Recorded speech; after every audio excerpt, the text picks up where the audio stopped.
Hello, good morning সবাই। তো সবাই আমরা কোথায় যাচ্ছি সেটা সাসপেন্স, এখন বলা যাবে না। চলো সবাই থাকো সাথে, আস্তে আস্তে সব জানাবো। সকাল সকাল আমরা ফ্রেশ হয়ে বেরিয়ে গেলাম বাগডোগরা এয়ারপোর্টের উদ্দেশ্যে। আমরা আগের দিনই ইসলামপুরে চলে এসেছিলাম, কারণ রায়গঞ্জ থেকে আসতে অনেকটাই সময় লাগতো। আর যেহেতু আমাদের ফ্লাইটটা ছিল 10টার সময়, আগে থেকে তো একটু ঢুকতেই হবে, কারণ অনেক কিছু নিয়ম থাকে। তো আমরা এখন বাগডোগরা এয়ারপোর্টে পৌঁছে গেছি। এরপর যা যা নিয়ম থাকে সেগুলো আমাদেরকে করতে হবে এখন আস্তে আস্তে।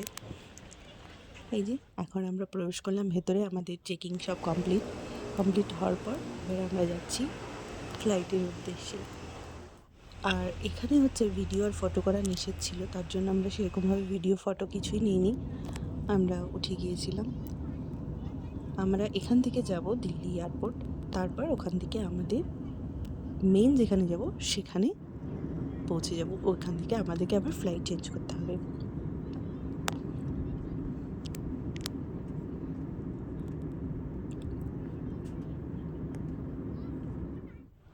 দেখতে দেখতে আমরা দিল্লি এয়ারপোর্টেও পৌঁছে গেলাম। সেখানে এসেও আমাদের অনেক কিছুই করতে হয়েছিল, কারণ আমাদেরকে আরেকটু দূরে ধরতে হয়েছিল, এসে অন্য এয়ারপোর্টে আসতে হয়েছিল। সময়টা খুবই কম ছিল, আমরা ভীষণ তাড়াহুড়ার মধ্যেই ছিলাম সারাদিন। এবার আমরা যাব যেখানে আমরা মেইন যাচ্ছি, সেইখানকার ফ্লাইটে এবার আমরা উঠব। তো পুরো ভিডিওটা সাথে থাকো, দেখতে থাকো। আমাদের ফ্লাইটটাও ছেড়ে দিয়েছে, মেঘের উপর ভেসে ভেসে আমরা এবার যাব। আর দেখতে ভীষণই সুন্দর লাগছিল। আর পরে আমরা শুনছিলাম যে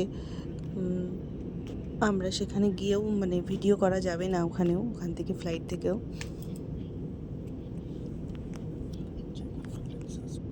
তাও আমরা না জেনেই চুপি চুপি আগেই করে নিয়েছিলাম।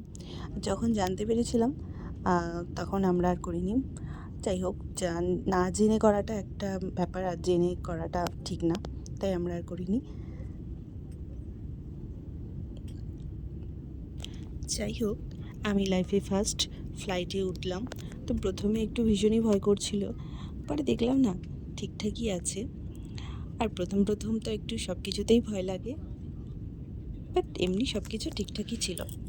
তো দেখতে দেখতে আমাদের ফ্লাইট টেক ওভারের সময় হয়ে গেছিলো, আর আমরা আমাদের ডেস্টিনেশনে পৌঁছেও গিয়েছিলাম। আর সেখানেও তাড়াহুড়া করে আমরা বেরিয়েছিলাম, আমাদের সিম চেঞ্জ করতে হয়েছে। আর এবার আমরা বলে দিচ্ছি কোথায় এসেছি। আমরা এসেছি কাশ্মীর।